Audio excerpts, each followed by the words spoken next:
प्रिय छात्र छात्राओं, कैसे हैं। मैं डॉक्टर धर्मेंद्र कुमार राम, सहायक प्राचार्य इतिहास, लक्ष्मी नारायण रामेश्वर संस्कृत महाविद्यालय, जयदेव पट्टी, दरभंगा। मैं पुनः ऑनलाइन टीचिंग हेतु उपस्थित हुआ हूं। आज मैं शास्त्री द्वितीय खंड के छात्र छात्राओं के लिए आधुनिक भारतीय इतिहास के अंतर्गत खिलाफत आंदोलन के संदर्भ में चर्चा करेंगे।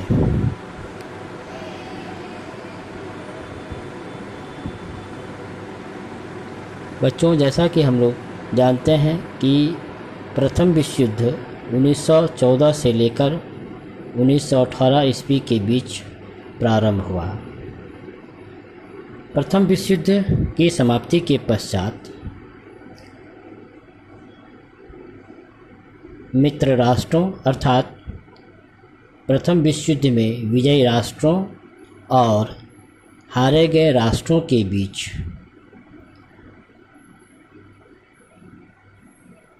महत्वपूर्ण संधियां हुई, जो जैसे प्रथम विश्व युद्ध में हारे गए जर्मनी और मित्र राष्ट्रों के बीच जो संधि हुई वह वर्साई की संधि कहलाई। इसी क्रम में प्रथम विश्व युद्ध में हारे गए जर्मनी के साथ तुर्की के साथ मित्र राष्ट्रों ने जो संधि की वह सेव्र की संधि कहलाती है। सेव्र की संधि के तहत तुर्की को तरबूजे की भांति बांटकर मित्र राष्ट्रों ने आपस में बांट लिया। साथ ही सेव्र की संधि के द्वारा तुर्की के जो सुल्तान, जिसे खलीफा कहा जाता था, खलीफा के समस्त अधिकारों को मित्र राष्ट्रों ने छीन लिया। मित्र राष्ट्रों में प्रमुख राष्ट्र इंग्लैंड या ब्रिटेन थे। तुर्की के सुल्तान या खलीफा को विश्व के न केवल विश्व के मुसलमान बल्कि भारत के मुसलमान भी उसे अपना आध्यात्मिक गुरु मानते थे। प्रथम विश्व युद्ध में भारतीय मुसलमानों ने तुर्की के खिलाफ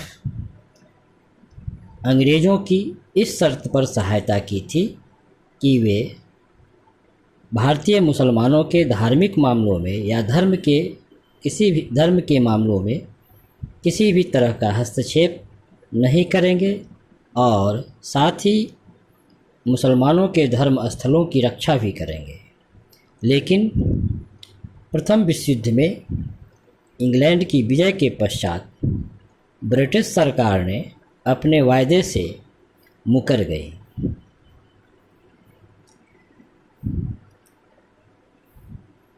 सेव्र की संधि के द्वारा तुर्की के सुल्तान या तुर्की के सुल्तान, जिसे खलीफा कहा जाता था, खलीफा के अधिकार को छीनने के साथ साथ खलीफा के पद को जब समाप्त किया तो भारतीय मुसलमान ब्रिटिश सरकार से नफ़रत करने लगे और ऐसे मौक़ों को हिंदू मुस्लिम एकता के लिए उपयुक्त समझा गया।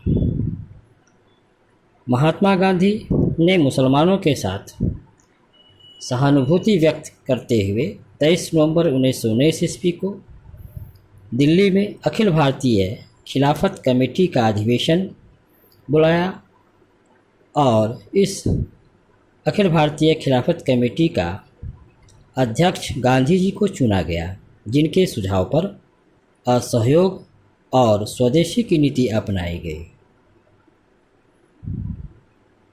1918 से 1919 के बीच भारत में खिलाफत आंदोलन मौलाना मोहम्मद अली, शौकत अली, हकीम अजमल खां, हसरत मोहवानी और अबुल कलाम आज़ाद के सहयोग से खिलाफत आंदोलन काफ़ी जोर पकड़ा।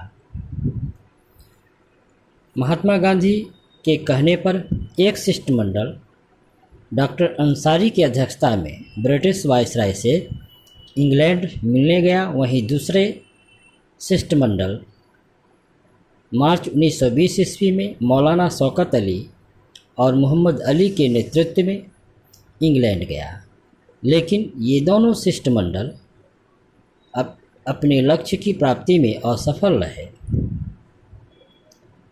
इसी क्रम में 20 जून 1920 ईस्वी को इलाहाबाद में हुई हिंदू मुस्लिम की संयुक्त बैठक में असहयोग के अस्त्र को अपनाए जाने का निर्णय लिया गया, लेकिन 31 अगस्त 1920 का दिन भारत में खिलाफत दिवस के रूप में मनाने का निर्णय लिया गया।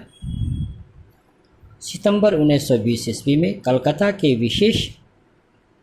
कांग्रेस के विशेष अधिवेशन में लाला लाजपत राय की अध्यक्षता में असहयोग आंदोलन को स्वीकार कर लिया गया, लेकिन इस आंदोलन का सबसे प्रमुख विरोध चित्तरंजन दास ने किया, जिनका विरोध विधान परिषदों के बहिष्कार को लेकर था। कांग्रेस के अन्य नेताओं में जैसे मोहम्मद अली जिन्ना, श्रीमती एनी बेसेंट, विपिन चंद्र पाल और जीएस खापरे ने भी इसका विरोध किया और कांग्रेस को छोड़ दिया गया। दिसंबर 1920 ईस्वी में नागपुर के कांग्रेस के वार्षिक अधिवेशन से असहयोग आंदोलन का प्रस्ताव अंतिम रूप से पारित कर दिया गया। इस प्रकार गांधी जी के नेतृत्व में खिलाफत आंदोलन, जो अंग्रेजी सरकार के विरुद्ध में असंतुष्ट भारतीय मुसलमानों के द्वारा तुर्की के खलीफा या सुल्तान के पक्ष में किया गया,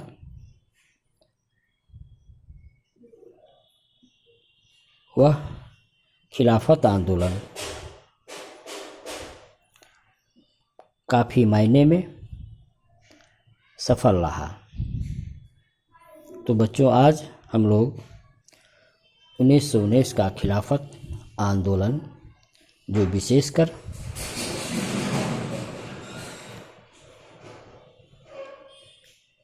ब्रिटिश सरकार के विरुद्ध तुर्की के खलीफा या सुल्तान के पक्ष में किया गया, क्योंकि ये तुर्की के सुल्तान या खलीफा भारतीय मुसलमानों का आध्यात्मिक गुरु होते थे और इस्लाम के पक्ष में ये निर्णय लिया करता था। लेकिन जब प्रथम विश्व युद्ध के पश्चात सैब्र की संधि के तहत जब तुर्की के सुल्तान और उसके खलीफा को अधिकार को छीना गया, खलीफा के पद को समाप्त किया गया, तो भारतीय असंतुष्ट मुसलमान इंग्लैंड के विरुद्ध हो गए। धन्यवाद।